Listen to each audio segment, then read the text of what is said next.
Welcome, traveler. This is a tale carried by the clouds of Olympus, where winds hold secrets and stars whisper of gods, choices, and destinies that shape the world. Our story follows Zeus, king of the sky. His name shakes mountains, his thunderbolts light up the heavens. Yet behind such power lies a burden few can imagine. This is not a tale of battles or conquest, not of thunder striking down the earth. Instead, it is the story of chains unseen, yet stronger than iron. These chains are not hammered in fire. They are woven from duty, bound by responsibility, and sealed by destiny. They hold even the mightiest in place. Picture Olympus, golden halls rising above the clouds, voices of immortals echoing in song, and at the center, Zeus upon his radiant throne. His crown gleams with divine light, but its weight is heavier than it seems.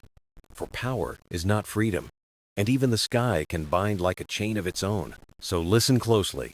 In the story of Zeus and the Chains of Olympus, we discover not only the strength of a god, but the hidden ties that connect us all. Long before time moved the way we know it, before calendars or seasons, there was only chaos. Not storm or noise, but a vast, endless beginning where nothing had form, yet all waited to be born. From this void, the first forces emerged. Darkness stretched wide, eternal and deep. Night followed, cloaking the world.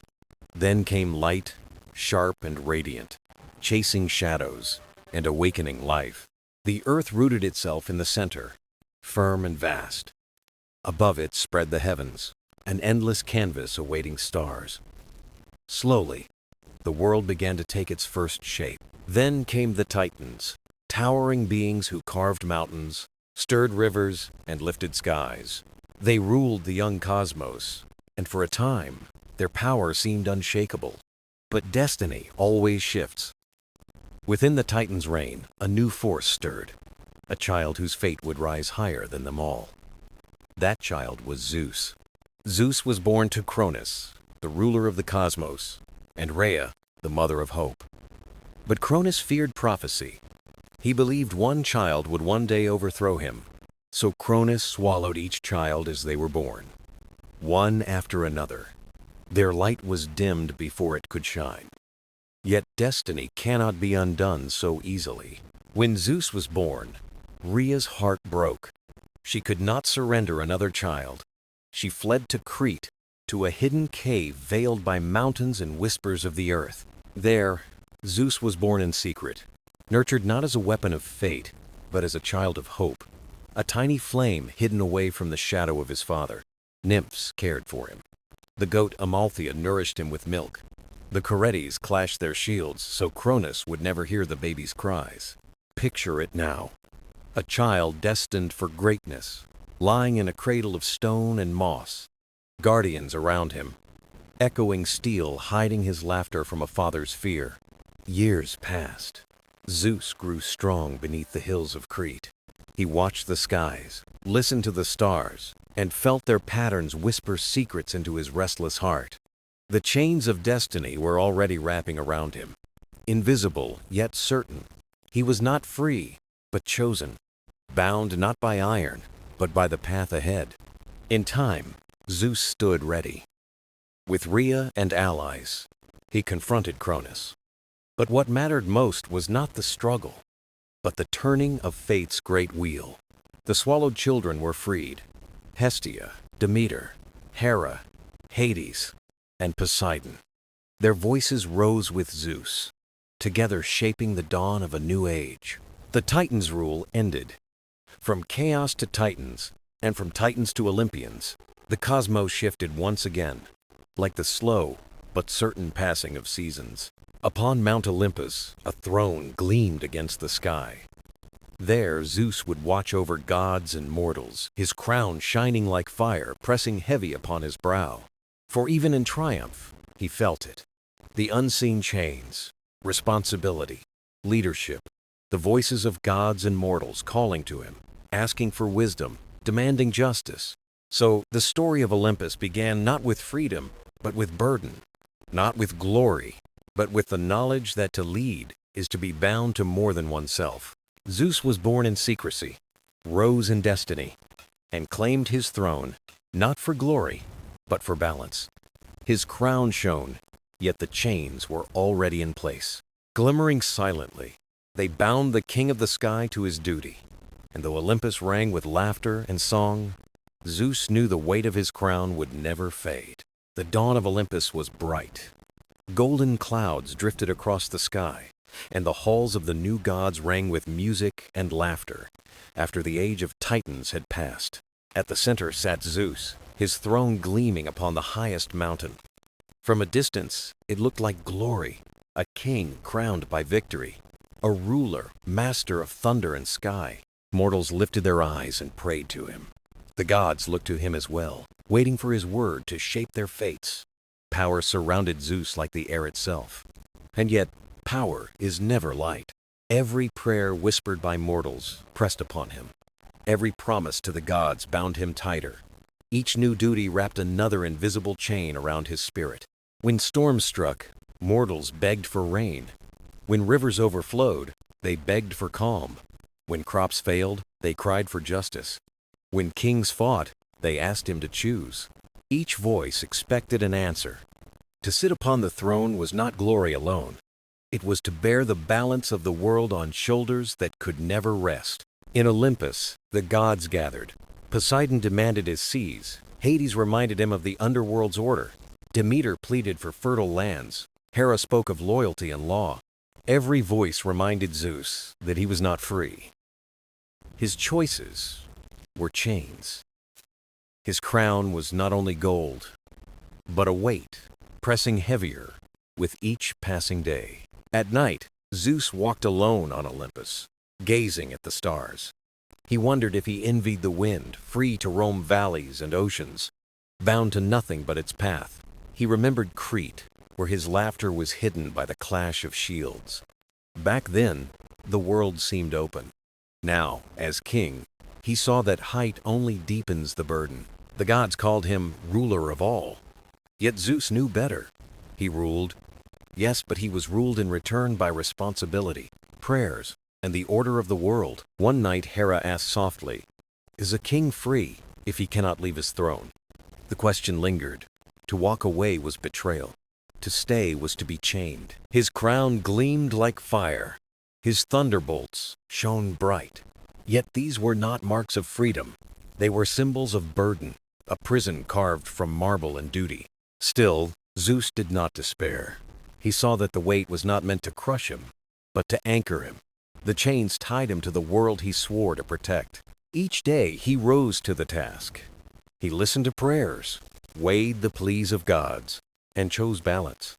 Often, his choices pleased none, yet he chose with resolve. The halls of Olympus grew quieter. Laughter gave way to counsel and debate. In that silence, Zeus discovered something beyond glory, the deeper meaning of purpose. He was no longer just a god of thunder. He became keeper of order, guardian of balance, the one who bore the unseen chains of the cosmos with steady hands. Though the crown was heavy, it shaped his destiny. For in Olympus, as in all the world, greatness is never without burden, and freedom never without chains. So began the true reign of Zeus, not as a conqueror, but as a servant of the sky, forever bound to the weight of his crown and the voices of gods and men. The throne of Olympus gleamed beneath the heavens. Yet even the brightest throne casts a shadow, and in that shadow, whispers older than gods began to stir. The Moirai Clotho, Lachesis, and Atropos. They were not born of Zeus nor Cronus. They were daughters of necessity, ancient and untouchable, spinning the thread of all life. Clotho spun the thread. Lachesis measured its length. Atropos held the shears. Even the gods bowed to them, for they decided beginnings, destinies, and endings. One evening, Zeus sat alone upon his throne. The fires dimmed, laughter of the gods faded, and from the shadows, the three sisters appeared, cloaked and silent. Clotho smiled faintly, holding her spindle of light. "We spin the threads, O king of the sky. Even yours." Lachesis measured an unseen cord with steady hands. "We assign length and portion. Yours stretches far, but it is not endless." Atropos did not speak. She raised the shears, their glimmer sharper than thunder. In her silence, Zeus heard the truth louder than words. Zeus straightened, his voice firm but uneasy. "Do you come to bind me? I am master of thunder. What fate can rule me?" The fates did not laugh. Their voices flowed like a river calm, inevitable, unchanging. "You are king, but kingship is no shield against destiny. You are ruler," said Lachesis. "But rulership binds more tightly than any cord. And when your time comes," whispered Atropos, "even the sky will bow to silence." The words weighed upon Zeus. His victories, his thunderbolts, his throne. None could unmake the threads they wove. He felt the chains more clearly now. Not only the voices of mortals or gods, but the strands of destiny. Spun before his first breath, the sisters did not taunt him. They reminded him, power deceives, whispering that it is eternal. But even eternity has rhythm. Even gods must follow destiny's loom. Zeus grew quiet. Wisdom often lives in silence more than thunder. And so he listened. The Moirai wove as they spoke. Their threads shimmered with mortal lives, some blazing bright but short, others steady and long. Among them glowed the threads of gods, stronger, brighter, yet bound all the same. Zeus saw his own radiant, crossing countless others. He saw Hera's, Poseidon's, Hades, Demeter's, and thousands of mortals. His thread was not alone. It was woven into a vast tapestry of life. The tapestry shimmered. Zeus saw futures branching, some bright, some shadowed. Wars of men, loves of gods, cities rising, empires falling. At the center of many paths, his hand appeared. His choices shaped history itself. "Your power is great," said Lachesis. "But power is not freedom. Power is choice, and choice creates consequence. That is the chain you cannot escape." Zeus lowered his gaze. He felt less like a ruler and more like a guardian, holding something fragile, too delicate for hands so vast. The sisters faded back into the shadows. Their last echo lingered. Even the gods are bound. When they were gone, Zeus remained alone in the great hall. Torches flickered. Stars burned steady beyond, silent and eternal. He clenched his fist, thunder rolling faintly. A reminder that storms were still his. Yet even thunder could not cut the threads of fate. And so Zeus learned. His chains were real, not forged of iron, but spun of destiny, woven before the world was born. To rule was not simply to command. It was to accept the bonds that even gods could not break. Olympus stood tall above the clouds, timeless and untouchable. Marble gleamed brighter than snow. Gardens bloomed in eternal spring. The gods lived where time could not touch them. But immortality was not always a blessing. Sometimes it was a burden heavier than thunder. Zeus sat upon his throne of gold, gazing at the world below. Mortals prayed, rivers swelled, kings rose and fell. Their lives burned bright and brief, sparks against endless night. It was their shortness that gave them meaning. Mortals cherished the day because it could be their last. They loved fiercely, built passionately, fought desperately, pressed by time. The gods had no such urgency. Centuries passed like seasons. Empires rose and crumbled. Olympus stood unchanged. And in that stillness, the weight of forever grew heavy. Zeus remembered Crete, his childhood in secret caves. Back then, he thought eternity was freedom. Now he knew. Immortality was not freedom. It was an endless chain. For mortals, an ending gave shape to their story. For gods, the story had no end. Without an end, even glory could feel hollow, fading into endless silence. One evening, Hera found him walking in starlit gardens. She saw the storm in his eyes and asked, "Why does the king of gods look troubled when he holds the world?" Zeus looked to the earth below. Villages glowed with firelight. Families gathered, sharing bread, laughter, warmth. "They live with urgency," he whispered. "Their days are numbered." "They live with fire," he said, "because their time is brief. We have no end, and so our fire fades into embers." Hera touched his arm gently. You are thunder, beloved. You hold the sky. Is that not enough? Zeus smiled faintly, though sorrow lingered. To hold the sky is to hold it forever. Tell me, Hera is life without end. Still life, or something else? The question lingered after she left.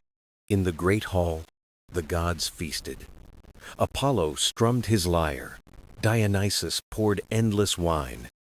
Aphrodite danced with grace eternal. Their joy was bright, but unchanging. Time moved, yet never carried them forward. They did not age, they did not fade. They remained untouched, while the world below shifted endlessly. Zeus envied mortals. Not their weakness, not their fear, but their ability to embrace the fleeting, to love, to fight, to hope, knowing it could be their last day. A mother singing her child to sleep. A farmer sowing seeds in hope. A warrior whispering farewell before battle. Each moment mattered, because it might not return. The gods could not feel that urgency. Their moments stretched forever, losing edge, losing meaning. One night, Zeus walked to the edge of Olympus. Stars blazed clear above. Clouds parted below. He whispered into the night, "Give me a mortal heart, if only for a day."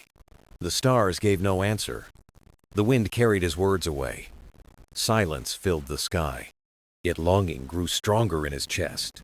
He longed not for power, not for conquest, but for the fragile beauty of an ending. The chains of immortality were not iron. They were invisible, woven into every breath that would never stop, every dawn that would always return. Zeus knew he could never set them down. To be immortal was to be bound forever. To rule was to shoulder eternity itself. And yet, there was meaning. His immortality was not for himself. It was for mortals to guard their fragile sparks, to protect their flames from dying too soon. In this thought, Zeus found solace. His eternity had purpose. His forever carried weight. He turned back to his throne. The burden remained, but it was lighter. Eternity was not his curse, it was his responsibility. Thus the king of Olympus walked back into the hall of endless laughter, bearing the chains of immortality with quiet, unshaken strength. Olympus shone above the world, bright and eternal, its gardens blooming in endless spring. Mortals saw it as paradise, but within its halls, not all was peace. Zeus, ruler of the skies, carried a crown heavier than any mountain. The gods turned to him for guidance. Mortals prayed for rain, justice, and peace. Every voice pulled at him, binding him in invisible chains. One dawn, a messenger arrived with desperate prayers from farmers below.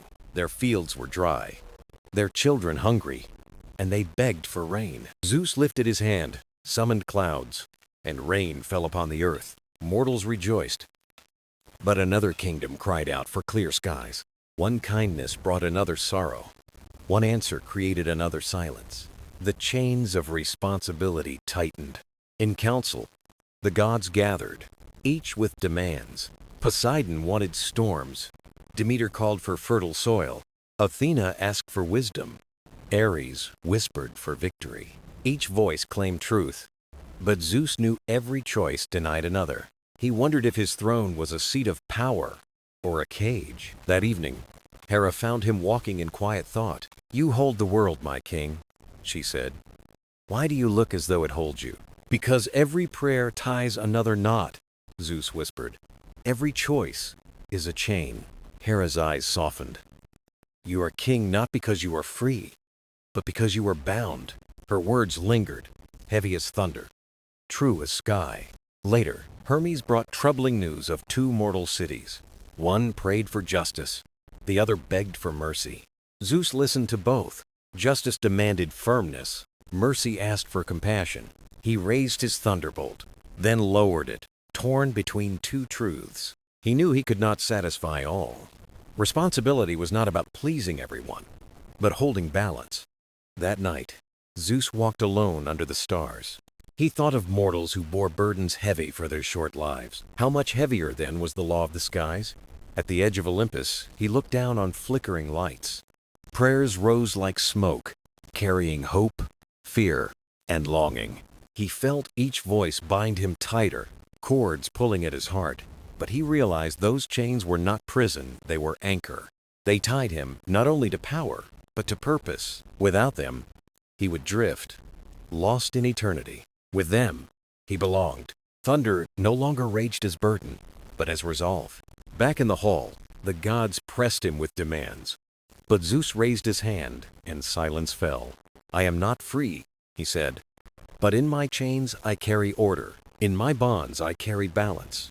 That is the weight of the crown." The gods bowed, not in fear, but in respect, for they saw their king not as prisoner, but as steward. The chains of responsibility remained heavy and eternal, but Zeus no longer feared them, for within those chains he found strength. The king of Olympus would endure, bound not by weakness, but by duty, forever carrying the balance of gods and men upon his shoulders. Olympus shone above the world, bright and eternal, its gardens blooming in endless spring. Mortals saw it as paradise, but within its halls, not all was peace. Zeus, ruler of the skies, carried a crown heavier than any mountain. The gods turned to him for guidance. Mortals prayed for rain, justice, and peace. Every voice pulled at him, binding him in invisible chains. One dawn, a messenger arrived with desperate prayers from farmers below. Their fields were dry, their children hungry, and they begged for rain. Zeus lifted his hand, summoned clouds, and rain fell upon the earth. Mortals rejoiced. But another kingdom cried out for clear skies. One kindness brought another sorrow. One answer created another silence. The chains of responsibility tightened. In council, the gods gathered, each with demands. Poseidon wanted storms. Demeter called for fertile soil. Athena asked for wisdom. Ares whispered for victory. Each voice claimed truth, but Zeus knew every choice denied another. He wondered if his throne was a seat of power or a cage. That evening, Hera found him walking in quiet thought. "You hold the world, my king," she said.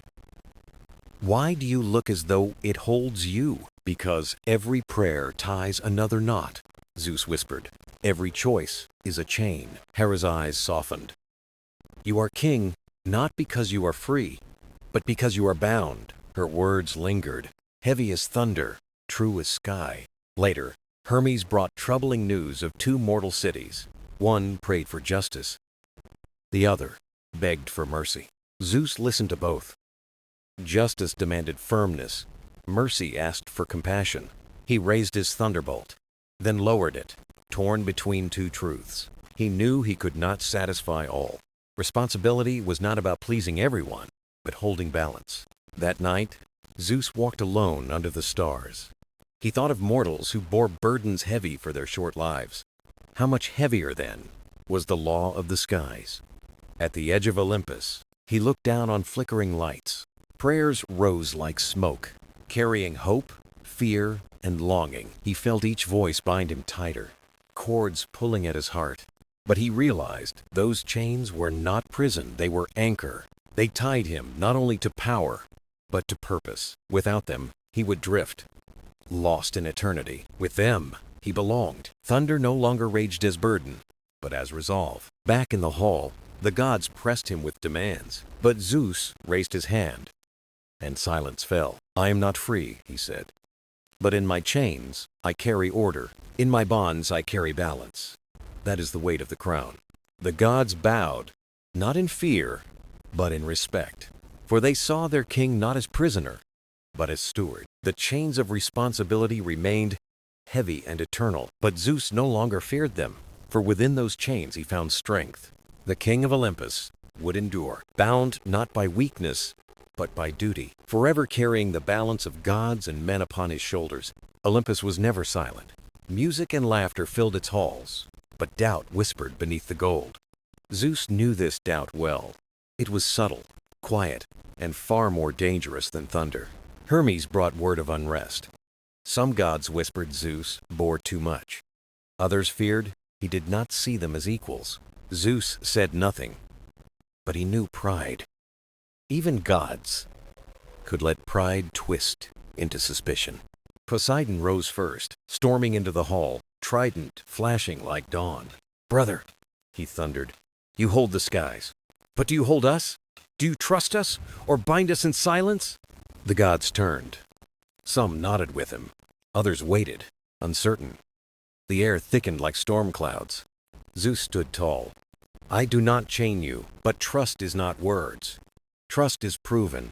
Athena's voice cut calm and sharp. "Then let us prove it. Share your burden. Show us the chains you bear." Zeus paused. He saw hunger in their eyes. Not hunger for power, but for place, for trust. He agreed. "Come with me. Olympus itself shall test your hearts. If you endure, trust will be yours." That night, beneath blazing stars, Zeus led them beyond marble halls. They entered a secret place, the Hall of Echoes, hidden deep within Olympus. The air shimmered with whispers. Every oath, every broken promise, every doubt lived here. The hall reflected not the body, but the heart. Apollo stepped forward. He heard pride, the whisper of fear his light was not enough. Hera entered. She heard doubt, the ache of love's old wounds. Poseidon trembled. His envy echoed back at him, raw as the tide. Then Zeus stepped inside. He had walked there before, but the whispers never softened. They spoke of chains he forged himself, justice's weight, command's silence, the throne's loneliness. The gods saw him clearly, not unshakable, not distant, bound as they were bound. The hall stripped masks away. They stood raw together, hearts laid bare. When it ended, whispers faded. Silence lingered, heavy and pure. Poseidon lowered his trident.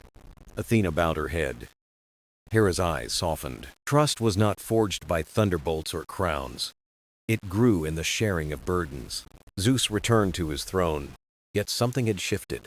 The hall felt less lonely. His chains were still his, but no longer carried alone. The gods had seen his struggle. In that truth, trust was born. Storms would come, pride would rise, yet the seed of faith had been planted. Olympus would endure not by fear, but by trust. Even the king of gods needed faith in those beside him. On Olympus, centuries passed like days, and days like centuries. Yet even among immortals, one force could pierce eternity: prophecy. The fates wove destiny with hands that never faltered. Even Zeus could not undo the tapestry they spun. One evening, the air grew heavy, as if the sky itself waited. The three fates appeared at the hall, silencing the feast. Clotho carried her spindle, glowing with starlight. Lachesis held her staff, steady and unshaken. Atropos stood silent, her shears glinting like ice. "King of the gods," Clotho said, "we bring word of what must come." Zeus rose, thunder stirring within.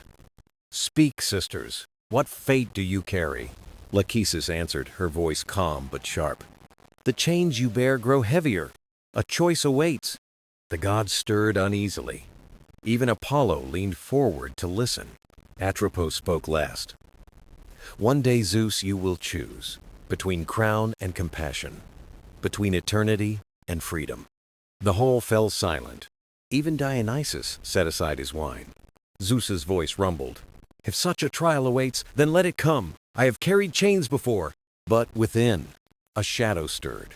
Prophecy was certainty, not warning. That night, Zeus walked alone through starlit gardens. The words of the fates echoed: crown or compassion, eternity or freedom. Apollo found him, his lyre quiet. "Father, I have seen fragments, shadows of war, but also mercy. Do you fear it?" Zeus asked. "Not fear," Apollo replied. "Only reverence. For even the mighty bow to fate." Zeus nodded. Fate was the one law even he must obey. Whispers spread across Olympus in the days that followed. Some swore Zeus would never falter. Others wondered if he could be broken. Trust, once mended, trembled again under the fates' shadow. But Zeus stood taller. "If prophecy binds me, I will meet it with open eyes." Alone, he touched his throne of gold. Would the choice strip him of what he was? Would the king of gods become something less or something more? Prophecy was not an enemy to fight. It was a truth to endure. And so, Zeus waited. bearing the fate's words as he bore all things, with strength, with silence, with thunder echoing quietly in his heart. The day was not yet here, but he knew it would come. And when it did, Olympus itself would tremble. Far above the mortal world, Olympus shimmered in golden calm. Yet beneath the peace, whispers moved like shadows. Not all gods were content beneath Zeus's rule. The words of the fates spread like wildfire. Some clung to trust. Others saw cracks in eternity. Prometheus, titan of foresight, first spoke of rebellion. If fate can bind Zeus, he murmured, perhaps fate can free us. Ares, restless and fierce, felt the words ignite his spirit. He gathered gods who dreamed of crowns and lighter thrones. But not all doubt sought destruction. Hestia whispered, perhaps chains are not only weight, but bond. She spoke to Hera, who listened with sharp, unreadable eyes. Zeus watched, hearing whispers without anger. He knew rebellion was born not of hate, but of fear. One night, he summoned Hermes. Fly, Zeus said. Listen as a whisper among whispers. Hermes returned with tidings of unrest. He told of Ares's fire, of Prometheus's words, of doubt rising bold. Zeus listened. He did not rage, nor strike. He sat, chains of prophecy heavy, and thought, rebellion was still only shadow. But even shadows stretch across eternity. He chose not to smother it with lightning. Instead, he would watch, test, and see. For rebellion was not always enemy. Sometimes it was mirror. At the feast of ambrosia, Zeus raised his cup. My children, I know what you whisper. I know what you fear. You think prophecy makes me weak. But hear this. The chains I bear are bonds of duty. They hold Olympus as much as they hold me. The hall fell silent. Ares clenched his fists. Prometheus lowered his gaze. Hera studied her king. Apollo's golden eyes glowed steady. Zeus lifted his cup higher. If fate gives me choice, I will choose for Olympus and the world below. That is my crown. That is my freedom. That is my vow. The shadows of rebellion did not vanish, but grew quieter. Fear remained, but it had been named. Zeus stayed chained, yet unbroken. Olympus trembled not with rebellion, but with awe. For strength is not only in thunder or fire, it is also in the stillness of a vow before eternity. Far below Olympus, the mortal world thrived. Fields ripened, rivers flowed, and human lives flickered bright and fragile. Zeus often watched them from his throne of cloud and storm. Mortals were sparks in the dark of eternity, yet sparks that warmed his heart. From these sparks, the next great trial would rise. Prophecy was not bound to gods alone, but wove through mortal lives as well. One day, Hermes returned from his travels with news. Father, he said, bowing low, mortals build temples to you alone. Zeus frowned. His voice rumbled like thunder. To me alone? Yes, Hermes answered. They would crown you above all gods. The words struck deep. Devotion was sweet, yet dangerous, if unbalanced. Hera interred, her gaze sharp. Do you see? Even mortals stir rebellion. Her warning was clear. Imbalance could undo harmony itself. That night, Zeus descended disguised among men.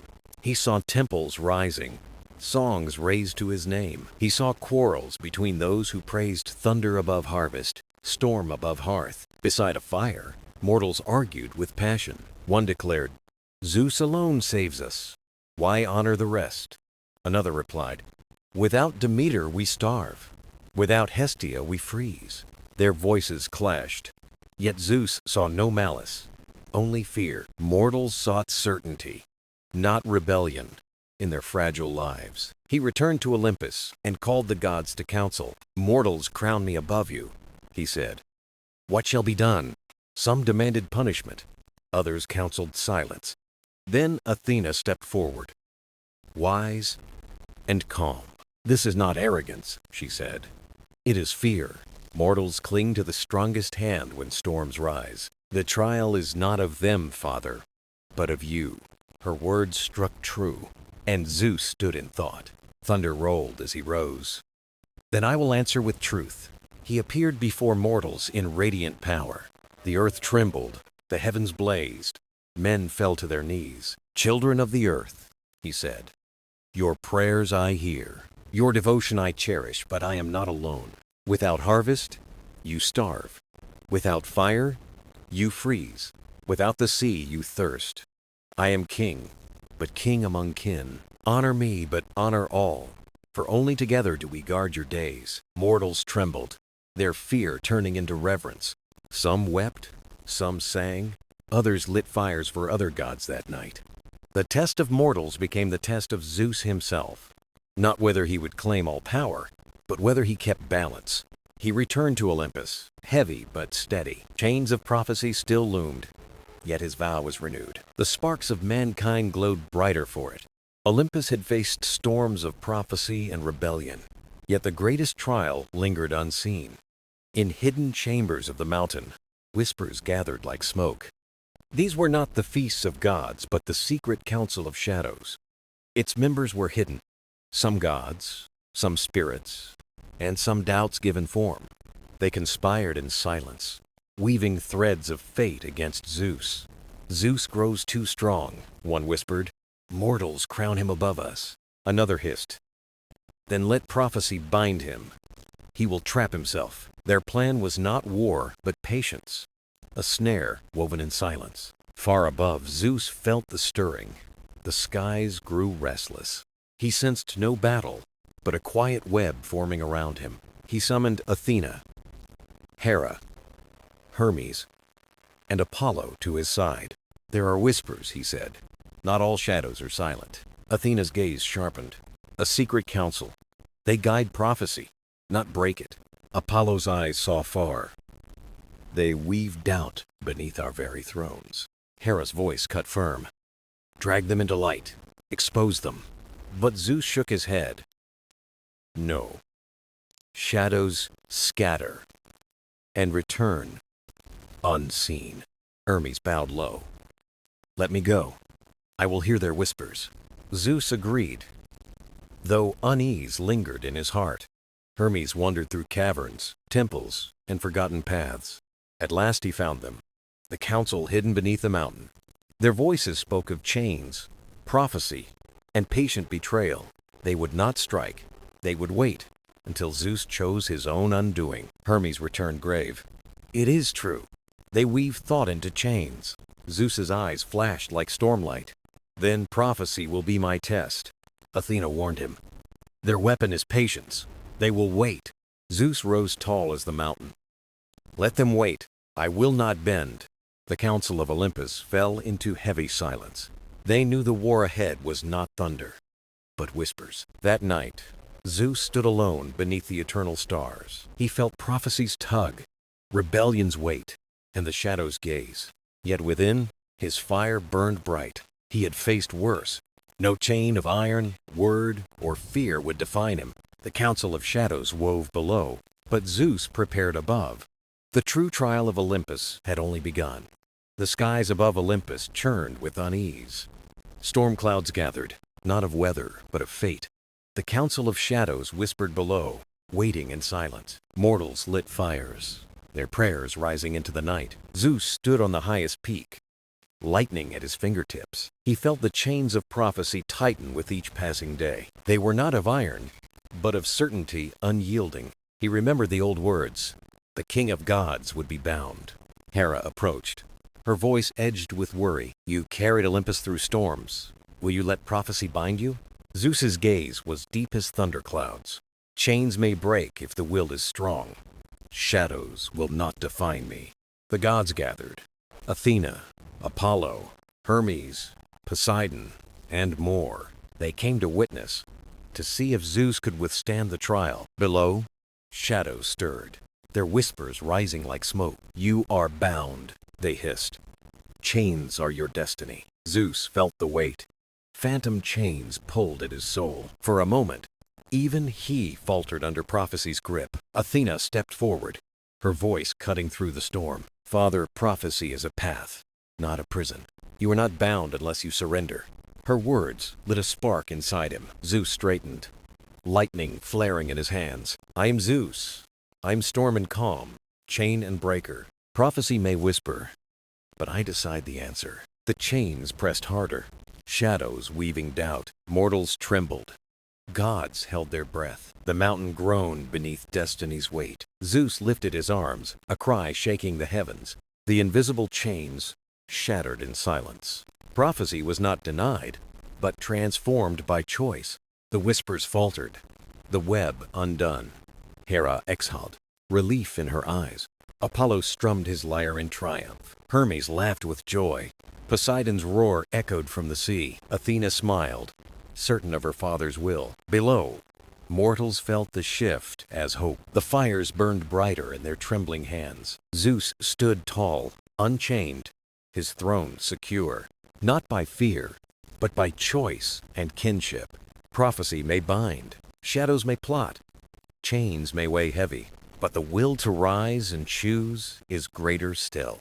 The tale of the Chains of Olympus ended not with a fall, but a breaking. The king of gods remained, his vow eternal, and Olympus, for a time, knew peace.